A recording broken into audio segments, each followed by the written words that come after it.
जय श्री हरि विष्णु।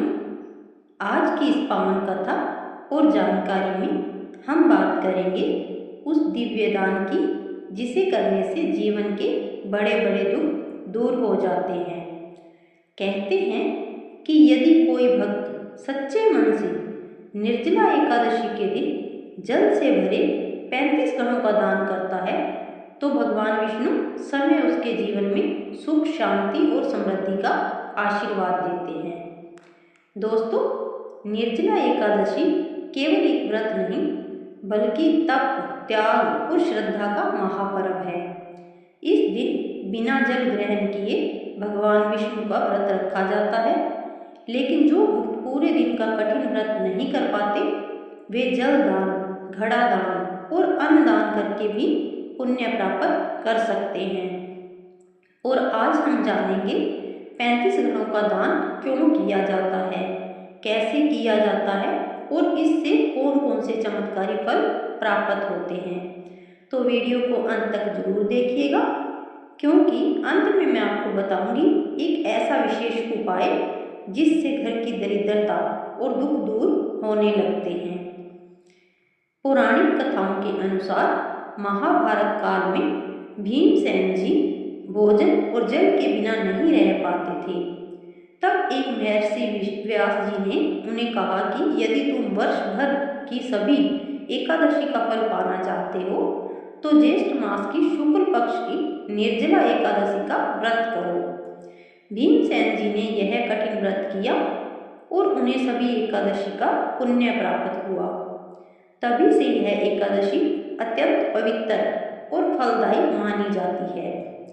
कहते हैं कि इस दिन जल का दान करने से प्यासे जीवों को राहत मिलती है और भगवान विष्णु अत्यंत प्रसन्न होते हैं। दोस्तों, घड़ा केवल मिट्टी का पात्र नहीं होता, यह जीवन, शीतलता और सेवा का प्रतीक माना जाता है। निर्जला एकादशी के दिन 35 घड़ों में जल भरकर दान करने का अर्थ है 35 प्रकार के दुखों और कष्टों को दूर करना। मान्यता है कि यह दान करने से घर में सुख शांति आती है, आर्थिक तंगी दूर होती है, पितरों का आशीर्वाद मिलता है, विवाह और संतान से जुड़ी परेशानियां कम होती हैं और भगवान विष्णु की कृपा बनी रहती है। अब बात करते हैं सबसे महत्वपूर्ण विषय की, 35 घड़े का दान कैसे करना चाहिए। सुबह ब्रह्म मुहूर्त में उठकर स्नान करें, पीले या साफ वस्त्र धारण करें, घर के मंदिर में भगवान विष्णु और माता लक्ष्मी की पूजा करें। इसके बाद 35 मिट्टी के घड़े लें। यदि 35 पूरे घड़े संभव न हो तो श्रद्धा अनुसार छोटे पात्र भी रख सकते हैं। हर घड़े में स्वच्छ जल भरें। आप चाहें तो उसमें मिश्री, इलायची, तुलसी दल या थोड़ा सा गंगा जल भी डाल सकते हैं।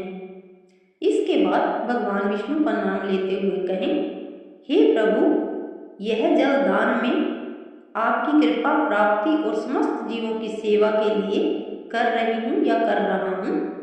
फिर इन घड़ों का दान किसी जरूरतमंद ब्राह्मण, मंदिर, गौशाला या राहगीरों को करें।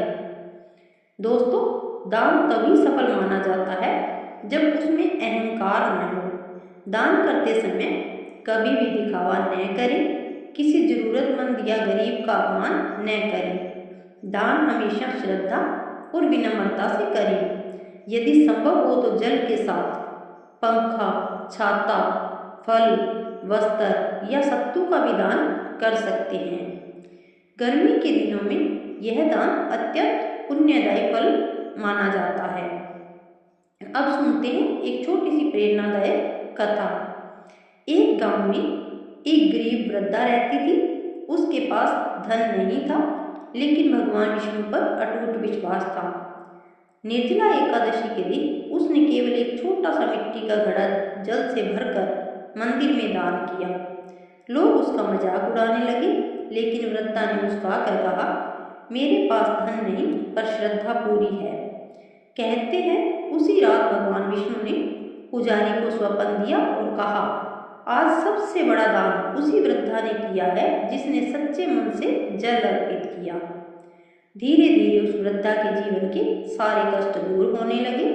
इसलिए दोस्तों, दान की कीमत वस्तु से नहीं, भावना से होती है।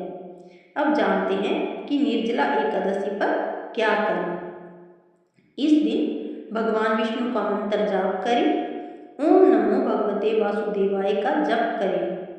विष्णु सहस्त्र नाम पढ़ें। तुलसी जी की पूजा करें। गरीबों को भोजन कराएं। पक्षियों और पशुओं के लिए पानी रखें। याद रखिए, जो व्यक्ति प्यासे को पानी पिलाता है उसे भगवान का विशेष आशीर्वाद मिलता है। अब जानिए आज का विशेष उपाय।